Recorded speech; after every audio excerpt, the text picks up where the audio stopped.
প্রথমে খেদো না ভাইয়ের মুন্না। আচরণটা দেখুন।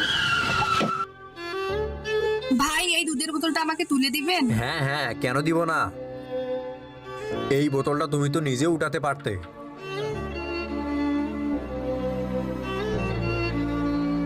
কি হলো ভাই? আরে ভাই তুমি কি করছো? তুমি আমার বাচ্চার খাবার দুধগুলো খেয়ে নিচ্ছ। এটা কেমন কথা? তুমি আমার বাচ্চার দুধ কিভাবে পান করলে? সে তো ক্ষুধার্ত।